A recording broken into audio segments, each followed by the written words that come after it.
ng Diyos is on the 22nd lesson na sa ating prayer and meditation. At nais ko pong tawagin ang specific lecture na ito as strong and strengthened by the Word of Christ. Alam niyo po, may gusto po akong linawin at gustong balansehin patungkol po sa ating dapat na maging pagtingin at ating pagpupursige patungkol sa ating buhay pananampalataya na kabilang ang pagninilay-nilay sa salita ng Diyos, pati na rin po ang pananalangin upang makatulong sa atin upang atin talagang mailantad o maipahayag at ganoon na rin ating maisabuhay kung ano dapat inaasahan tayo bilang mga mananampalataya ng Panginoong Hesukristo. Alam niyo po, may nakakalungkot na bagay na kung saan dahil sa tinatawag nating hindi angkop na pagbabalanse patungkol sa realidad ng buhay ng mga mananampalataya ay naro-romanticize o parang masyadong nabibigyan ng pagtutok na minsan nagiging dahilan na ng mga reasons or excuses para maging medyo pabaya sa ating mga sarili o di kaya naman ay i-excuse ang ating sarili sa tuwing tayo ay nagkakasala yung konsepto ng pagiging mahina or weakness. Gusto ko pong balansehin ang isang bagay na ito dahil bagamat kinikilala natin bilang mga mananampalataya sa kasalukuyang panahon na tayo ay magkakaroon ng mga weaknesses o kahinaan, pero inaasahan sa ating buhay na tayo'y malakas. Ano ibig ko sabihin? Pag tiningnan po natin yung iba't ibang bahagi ng kasulatan, makikita natin na isang objektibong description sa mga mananampalataya ay sila'y malakas. We are strong. At hindi po nito binabali ang konsepto ng biyaya dahil ang pangunahin lamang at tanging dahilan kung bakit ang mga Kristiyano ay inaasahang malakas ay dahil sa biyaya lamang ng ating Panginoong Hesukristo. Pero nevertheless, so mabalanse nawa ng mga bagay na ating titingnan ngayon yung ating pagtingin sa kahinaan. Sa Biblia, kapag tiningnan natin, and as we shall see later on, yung konsepto ng nananatiling kahinaan sa mga Kristiyano, it is referred to as external weaknesses. Though we are expected to have external weaknesses, physical weaknesses na may kinalaman sa kalusugan, circumstantial weaknesses, iba't ibang mga klase ng kahinaan. Subalit, sa kabila ng mga external o panlabas ng mga kahinaang ito, tayo ay inaasahan na maging malakas panloob. Ano po? Sa madaling salita, bagamat ang isang Kristiyano ay may kahinaan, ang isang Kristiyano ay inaasahan ng kalakasan. Dahil sa biyaya ni Kristo, dahil sa presensya ni Kristo, and as we shall see later on, dahil sa salita ng ating Panginoong Hesukristo. Hence our title, Strong and Strengthened by the Word of Christ. Let me illustrate before I proceed with the next slide. Siguro pamilyar tayo sa mga konsepto ng superheroes na mapanood natin. Maaaring ilan sa atin lumaki doon sa mga tinatawag natin mga fictional characters, sa mga superheroes. Bigyan natin example, kung wari, pwedeng si Superman or pamilyar naman lahat kay Hercules, tama ba? Malakas ba si Hercules? Malakas ba si Superman? May kahinaan ba sila? Meron. Ganon din sa parehas na paraan, kung gagamitin natin yun illustratively, ganon din tayo mga Kristiyano, inaasahan. Later on, makikita natin na gagamitin ng kasulatan ang salitang strong in two ways. Una, descriptive. It is the description of a believer, pero at the same time, it is a description of a believer. Bakit? Kasi siya ay prescriptive. It is prescribed sa mga believer. Sa madaling salita, kaya siya isang paglalarawan sa isang mananampalataya ay dahil ito ay kautusan ng ating Panginoon na tayo ay maging malakas sa Kanya. At nais ko pong umpisahan ang lekturang ito by reading a passage of Scripture, primarily kung saan natin makikita na tayo ay idinidescribe ng kasulatan ng ating Panginoon ng salita ng Diyos bilang mga individual na inaasahang malakas. And that is in 1 John chapter 2 verse 14. Actually po in context, ito po is from verses 12 hanggang verse 14, pero aking naisutukan yung mismong talata na kung saan ito ay talagang direkta na nagiging description ng Apostol Juan sa mga mananampalataya ng ating Panginoong Hesukristo. Sabi dito, from the ESV translation, I write to you, fathers, because you know Him who is from the beginning. I write to you, young men, because you are strong and the word of God abides in you, and you have overcome the evil one. So ito po yung salita ng ating Panginoon. Ngayon, gusto ko pong linawin na ang ginagawa dito ni Apostol Juan ay ginagamit niya yung mga salitang ama, yung salitang mga medyo bata pang mga kalalakihan.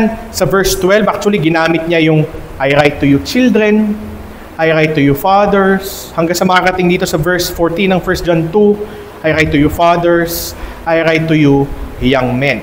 Pero ang tinutukoy dito ni Apostol Juan ay hindi yung literal na pagiging ama, o hindi siya nakatutok dito sa physical na edad or chronological age ng paggamit niya doon sa fathers or young men or sa verse 12, children. Ginagamit niya itong mga salitang ito bilang pagpapahiwatig ng kung anong estado ng maturidad na ang isang mananampalataya. Kung natatandaan nyo, nung tayo na sa 1 John, nung in-expound ko yung 1 John, ito ay kabilang sa mga bagay na aking binigyang ding linaw, pero siyempre napakatagal na noon, na ginagamit ito illustratively ni Juan nung kanyang sinusulatan ng mga mananampalatayang sinusulatan niya. Ang fathers dito ay tumutukoy doon sa matagal na sa pananampalataya, ngunit may maturidad na parang isang ama, but in a spiritual way.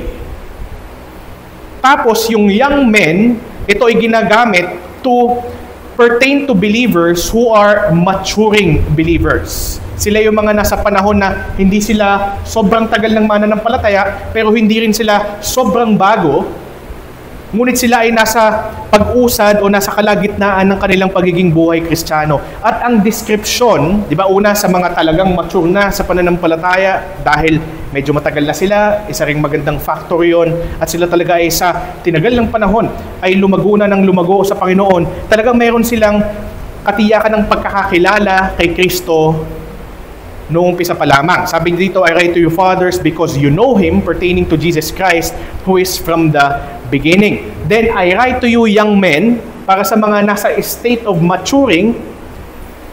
Anong sabi niya? Tingnan nyo, description siya. Because you are strong. Tayo ba, bilang mga mananampalataya, ay nagtitiwala na tayo ay dapat malakas? Itanong natin sa ating mga sarili, ako ba ay malakas? At ang tinutukoy dito ay hindi malakas pisikal. Pero dahil ang konteksto nito ay spiritual, ang tinutukoy dito ay malakas pagdating sa ating spiritual na kalagayan. Na bagamat dumanas tayo ng iba't ibang mga hamon sa buhay na ito, kagaya ng ating nakita kanina sa ating sermon text, na isa sa mga bagay na isinasaalang-alang ni Pablo, yung salitang kahirapan sa kasalukuyan, maaaring taggutom o iba-ibang mga circumstances na maaari natin problemahin, o di kaya naman ay tayo ay maaaring nagkaroon ng mga emosyonal na mga palungkutan o pagkadismaya at marami pang iba. Alam nyo, external pa rin siyang maituturing dahil ito ay may kinalaman pa rin sa ating buhay sa daigdig na ito. Pero sa kabila ng mga bagay na iyon, mga panahon ng kahinaan, tayo ba ay nananatiling malakas sa ating espiritual? At isa sa mga bagay na kung saan ay nakadugtong sa pagiging malakas bilang isang mananampalataya ng Panginoong Hesukristo na nagpapatuloy ng paglago sa Kanya, ang pinagmumulan na biyaya o kasangkapan ng biyaya ng kalakasang ito na inilalarawan sa atin ng ating apostol ay ang salita ng Diyos. Dito natin makikita, kaya yun yung title natin, Strong and Being Strengthened in the Word of Christ.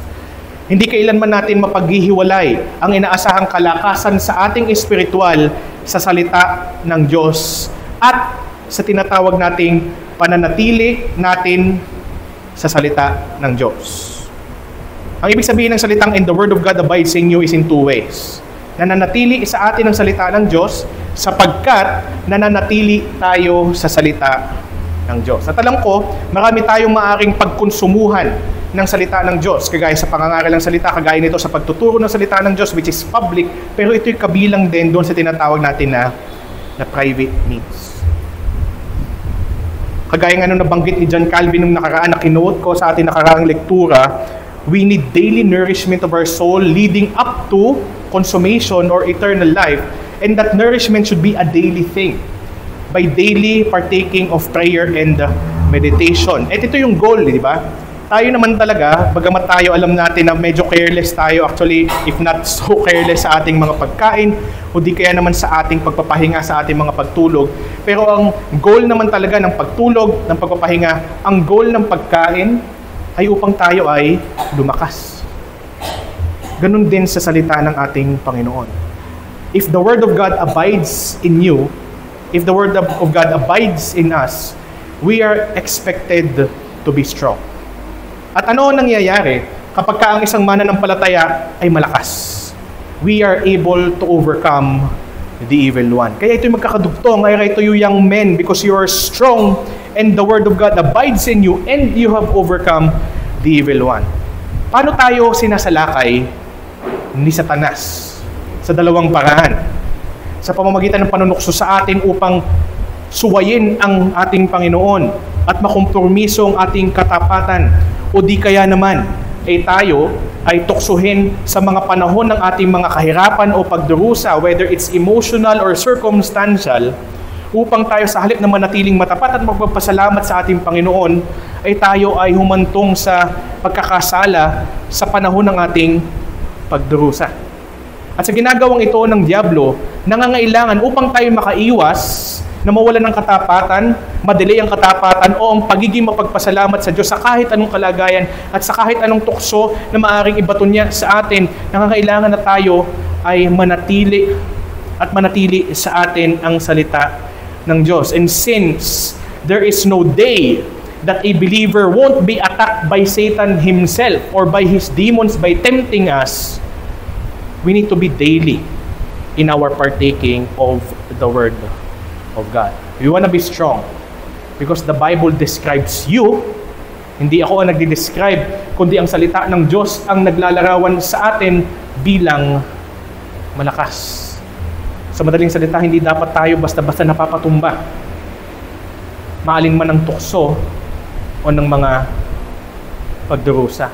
Sabi nga ni Warren Wiersbe, pagdating sa talatang ito, John's use of fathers, young men, little children in verses 12 to 14 are depicting levels of spiritual growth, not just age.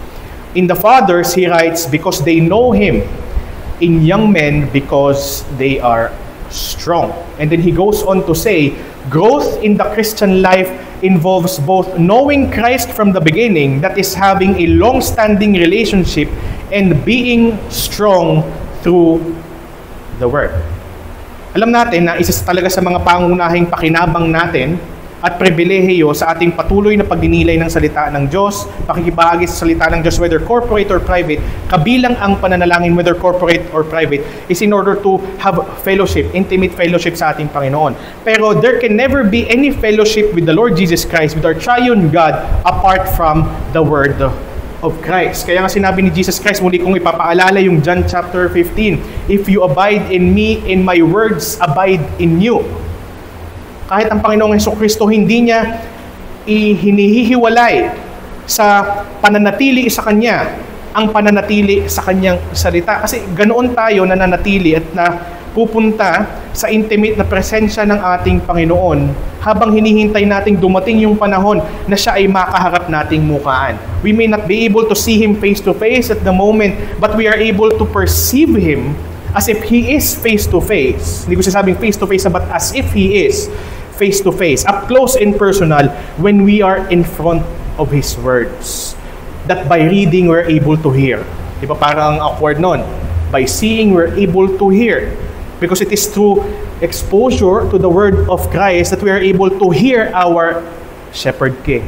My sheep hear my voice, they know me, and they follow me. Tayo ay malakas dapat mga minamahal na tupa ng ating Panginoon.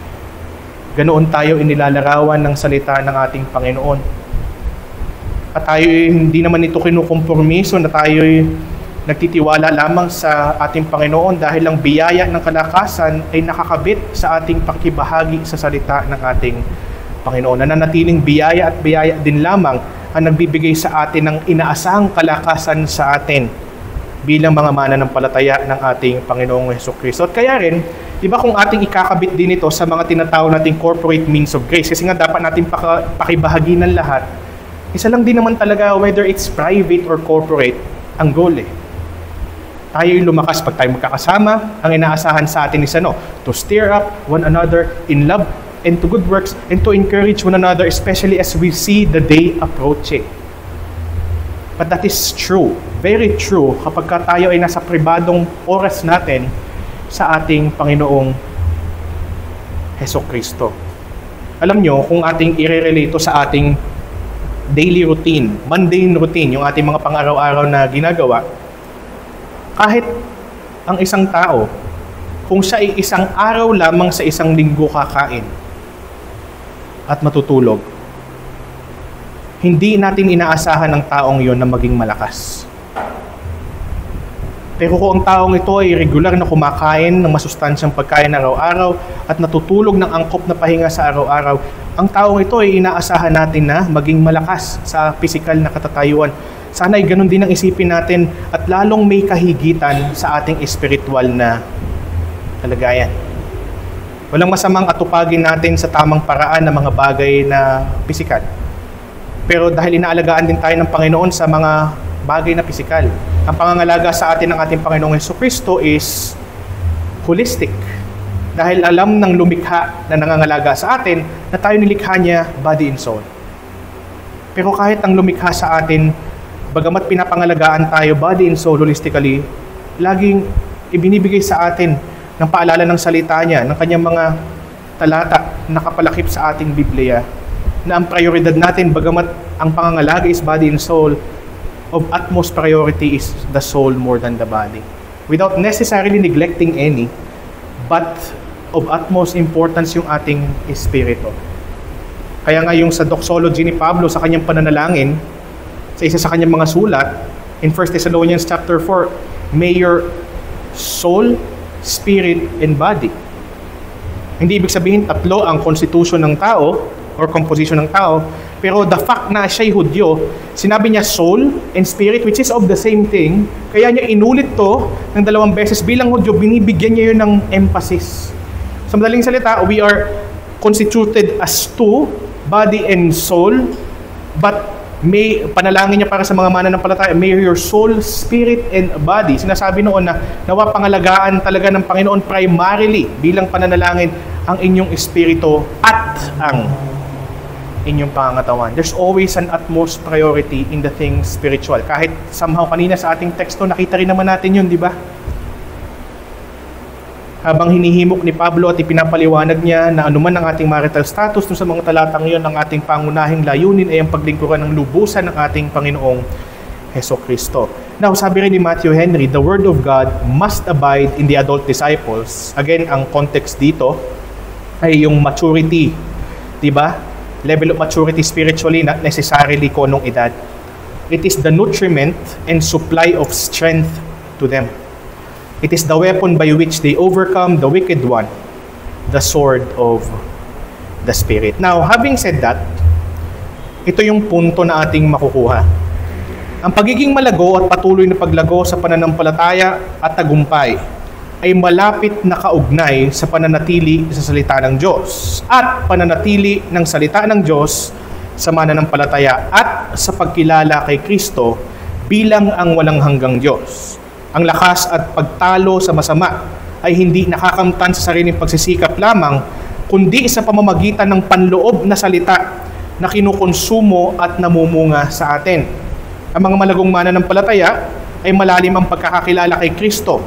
Ang mga lumalago naman ay malakas dahil nananatili ang salita ng Diyos sa kanila.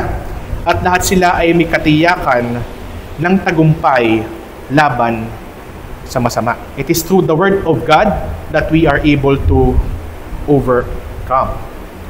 So, bilang pagpapatuloy, kung kanina sa mga talatang ating tiningnan, nakita natin yung tinatawag nating pagdi-describe sa isang Kristiyano bilang malakas. Ito naman ay pagpe-prescribe sa isang Kristiyano na maging malakas. Hindi dahil sa kanilang sarili, ngunit maging malakas sa Panginoon, na as we shall see, makikita natin na in total harmony ang kaisipan ni Juan at ang kaisipan ni Apostol Pablo. Bagamat sila ay parehas na apostol, Ngunit makikita natin dito, magkaibang tao, parehas na apostol, makikita natin dito magkaiba man ang kanilang ginamit na mga pangungusap o pag-express ng pagiging malakas ng isang Kristiyano. Ang isa as description, ito naman is as prescription. Ngunit parehas silang ikinakabit ang pagiging malakas sa Panginoon sa pamamagitan ng salita ng ating Panginoong Hesukristo. Sabi niya, finally, Ephesians chapter 6 verses 10 to 20. Finally, be strong in the Lord and in the strength of His might. So makikita natin dito, prescription siya, iniuutos. Description siya kanina, pero siya ngayon ay prescription. Ang sabi dito, put on the whole armor of God that you may be able to stand against the schemes of the devil. For we do not wrestle against flesh and blood. Hindi naman talaga physical ang ating laban, but against the rulers, against the authorities, against the cosmic powers over this present darkness, against the spiritual forces of evil in the heavenly places. So it's a spiritual battle that we are actually in. Therefore, ito yung therefore. Paano maging malakas sa Panginoon and in the strength of His might? Ito yung sagot. By putting on the whole armor of God, na mas further dinitalye pa ni Pablo in verse 13, therefore take up the whole armor of God. Isa rin to sa mga talata na kung saan makukuha natin ng prinsipyo na lahat dapat ng mga kasangkapan ng biyaya ng Diyos na ipinagkaloob sa atin ay ating pinakikibahaginan at wala tayong pinipili. Pag sinabing take on the whole armor of God, should we leave anything behind or should we wear the entire armor? So yung kabuuan. At sinabi rito ng ating Panginoon that you may be able to withstand in the evil day. In having done all, to stand firm. Stand therefore, having fastened on the belt of truth. Ang katotohanan ay isa natin makukuha sa salita ng Diyos. And having put on the breastplate of righteousness. Ano ang nagbibigay sa atin ng kamalayan upang malaman natin ang tamang definisyon ng katuwiran at kung paano makamtan ang katwiran na ito? Ang salita ng Diyos. And as shoes for your feet, having put on the readiness given by the gospel of peace. Saan natin makukuha ang ebanghelyo? Sa salita ng Diyos. In all circumstances, take up the shield of faith with which you can extinguish all the flaming darts of the evil one. Saan natin makukuha yung pananaw that life here on earth, especially of Christians, is a life of faith in Jesus Christ. Sa salita rin ng Diyos. In order to overcome, to extinguish ang pang-aatake ng evil one. Just like what John had said a while ago, dun sa unang teksto na ating tinignan. And take the helmet of salvation. How do we know how to be saved? Through the Word of God. And the sword of the Spirit, which is what? The Word of God. Paano natin makokombat ang mga kamalian, maling doktrina, maling paraan ng pamumuhay at mga pagkakasala? Sa pamamagitan ng ano? Ang espada ng Espiritu na salita ng ating Panginoon. Pero bagamat hindi natin masyadong tinututukan sa mga oras na ito ang panalangin, ngunit ito ay kasangkapan din. Verse 18, praying at all times in the Spirit. Ang sinasabi dito, itong lahat ng talatang nasa ating harapan ngayon ay bahagi ng paghihimok ni Pablo na maging malakas sa Panginoon.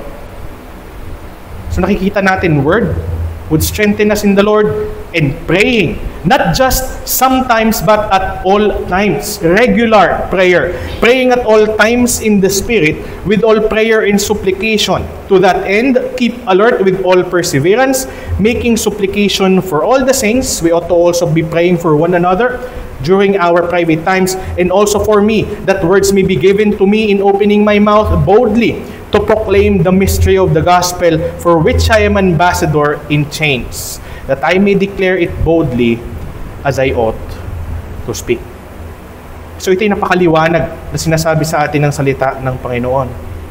Inaasahang ikaw ay mailalarawan bilang malakas, mga minamahal na tupa ng Panginoong Hesus, dahil ikaw ay inuutusan o tayo inuutusan ng ating Panginoon, hindi na maging malakas sa ating sarili, ngunit maging malakas sa Kanya sa pamamagitan ng mga kasangkapan ng biyayang Kanyang ipinagkaloob sa atin upang tayo ay lumakas sa ating Panginoon.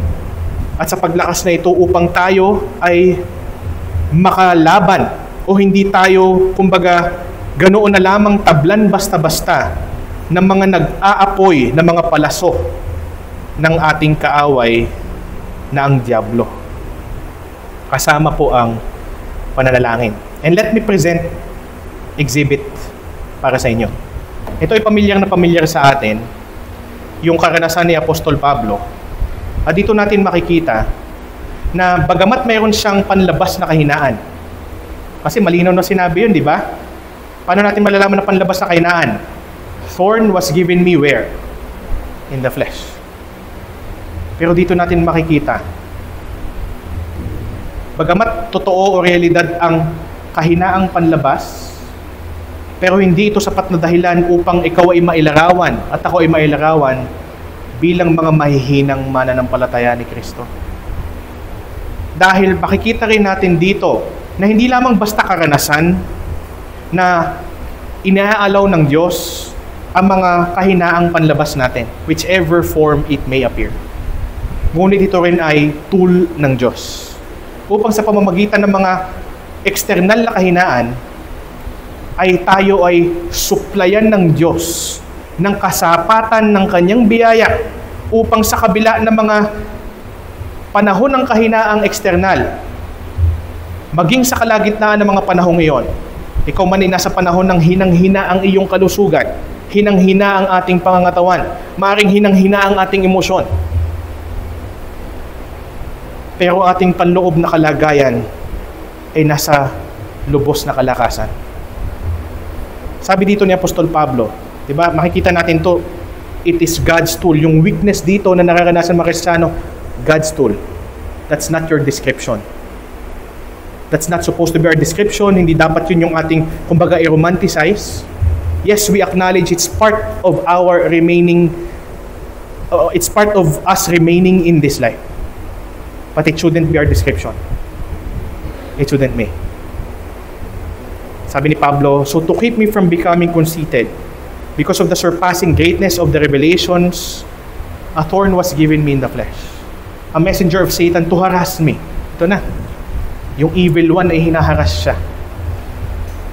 To keep me from being conceited. 3 times, makikita natin dito na talagang gustong-gusto ni Pablo, Panginoon, alsin mo ito. Sa madaling salita, Panginoon, sana po baguhin mo ang aking panlabas na kalagayan. 3 times I pleaded with the Lord about this, that it should leave me. Tingnan nyo. Nanatili man ang panlabas na kahinaan ni Pablo, ano ang nagbigay sa kanya sa gitna ng kanyang panlabas na kahinaan ng panloob na kalakasan? Alam niyo ang sagot? Ang salita ni Kristo.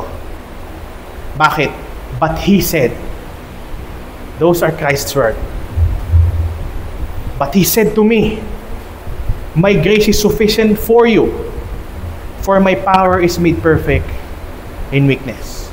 Sinabi ng Diyos sa kanya, sinabi ni Kristo sa kanya, ang isang napakagandang pangako. Tayo bilang mga Kristiyano, hindi man tayo kagaya ni Pablo na apostol nung kanyang panahon na nagkakaroon ng mga tinatawag direct divine revelation coming from Christ Himself. And sometimes it could be through a vision, sometimes it could be from audible voices which we cannot expect now and which we shouldn't expect now. Pero hindi nakalalamang kung tutuusin si Pablo pagdating sa salita ng Diyos na nagbibigay sa atin ng pangako ng kanyang sapat na biyaya sa kahit anumang panahon ng kahinaang panlabas. Dahil naririto ang kasulatan. We all have access to the Bible. We have all access to the Scriptures. At sa panahon ng teknolohiya ngayon, yung mga smartphones natin na hindi natin maiwan-iwan ay maaaring maglaman ng kabuuan ng kasulatan na pwede mong bitbitin at basahin sa mga oras kung nasaan ka man o nasaan man tayo. Kaya sinabi dito, nung ang salita ng Diyos ay naroon at na-expose si Pablo sa salitang ito ng pangako ng kasapatan ng kanyang biyaya. Sabi doon, for my power is made perfect in weakness. Anong nangyari? While remaining in the external circumstances of Paul, in his external weakness, Paul was stronger than ever internally. To the point that he can genuinely boast all the more gladly of his external weaknesses. I will boast all the more gladly of my weaknesses, so that the power of Christ may rest upon me. For the sake of Christ, then I am content with weaknesses, insults, hardships, persecutions, and calamities. For when I am weak, ang tinutukoy dito ay season, not description. For during the season of weakness, then, ito yung description, I am strong. The first statement before the comma is season. The second statement after the comma is the description. For when I am weak. Kasi hindi sila pwede maging description parehas. Bakit? Magiging contradiction yun. No one can be weak and strong at the same time. Itinatawag tayo sa tinatawag nating biblical hermeneutics law of non-contradiction. For when I am weak, season. Then I am strong. Description. Kaya nga, bilang pagpapatuloy, pansinin natin na bagamat nananatili ang panlabas na kahinaan ni Pablo or kay Pablo, subalit ang sakalita sa kanya ni Kristo na nangangako ng kasapatan ng biyaya ay nagpalakas sa kanyang kalagayang panloob. That is why, kung ating babalikan yung ating mga nakaraang aralin, yung nakaraan nating aralin, pagdating sa meditation, ano yung ngayong ginamitan natin ng at least illustrative language ng return of investment sa meditation? Tatlo yun, di ba? Ano yung tatlong yun? Ang una ay provision of obedience. Pangalawa ay progression of growth. Pangatlo is prevention of sin. At pagdating sa prayer, dalawa rin yun. Ano yung una? Prevention to enter temptation. At ang ikalawa ay, ano yung ikalawa? Production of a cleansed heart. Pagsama-samahin natin yung 5 bagay na yon, what will be the conclusion? If you have all those 5, what are you? Strong. Tama ba? Yun yung kahalagahan kung bakit kailangan natin laging alalahanin itong mga bagay na ito. And yes, of course, lagi kong ipapaalala din, we can always start small. Let it grow naturally. Pero siyempre ang point dito is yung urgency to start. Hindi urgency to start massively, but the urgency to start, and to start small is better than not starting at all. Dun sa ating daily partaking of the means of grace, whether public or private. Nais natin ang bawat isa sa atin ay malakas. Upang pag tayo ay nasa panahon ng mga seasons of weakness, ay maaari tayong makasangkapan para sa isa't isa upang mapalakas natin ang isa't isa. It takes someone who is strong to strengthen someone who is in the season of weakness. At tayong lahat, hindi man tayo magkasabay-sabay pagdating sa mga seasons of weakness. Maaaring ilan sa inyo ngayon ay nasa seasons of weakness, ang ilan naman ay hindi. Pero regardless, we're expected to be strong. Pero inaasahan tayo na magkapalakasan. Not in a competitive kind of way, but in an edifying kind of way. Nag-aakayan tayo na maging malakas kay Jesucristo. Dahil ikaw ay inaasahang maging malakas at tayo ay inuutusan na maging malakas sa Panginoon. Kaya nga sabi ni Pablo, tingnan nyo, 2 Corinthians 4:16-18, and I'll gradually close from here. So we do not lose heart, sabi niya. Though our outer self is wasting away. Yung mga ating mga panlabas, kasi pansamantala lang, pwedeng kalusugan at pwedeng iba pang mga bagay. Pero sa kabila ng pagkaagnas habang tumatagal ng ating mga panlabas na kalagayan or sarili, ang sabi ni Pablo, our inner self is being renewed day by day. For this light momentary affliction is preparing for us an eternal weight of glory beyond all comparison, as we look not to the things that are seen, but to the things that are unseen. For the things that are unseen are transient, ibig sabihin lumilipas, but the things that are unseen are eternal. Kind of weird sa unang tingin, how can we look at the things unseen? Tama ba? Paano mo titingnan yung mga bagay na hindi nakikita? Ang context dito ni Pablo, habang tumitingin tayo sa mga bagay na hindi pa namamataan, pero may katiyakang mamamataan natin. Ano yung mga bagay na bagamat may katiyakan tayong balang araw ating mamamataan, kaya nating tingnan ngayon, bagamat hindi pa natin siya namamataan. Where do we find those? In the Word of God. We have the promise of consummation, of glorification one day. We may not see it yet visibly right now, but we are able to see it in the Scriptures that is sure to come. At dito makikita natin yung tinatawag na regularity and daily. Dahil kailangan natin ito araw-araw. Since our inner self is being renewed day by day, we have to be in the Word to look at the things unseen, to renew our inner self. How? Often. Day by day. Lagi tayong may magiging pangangailangan na mapaalala na hindi ito ang tanging buhay. Lalo na sa mga panahon ng kahinaan, seasons of weakness. Ngunit may paparating na buhay na hindi ko pa man nakikita ng mukhaan ay alam kong darating.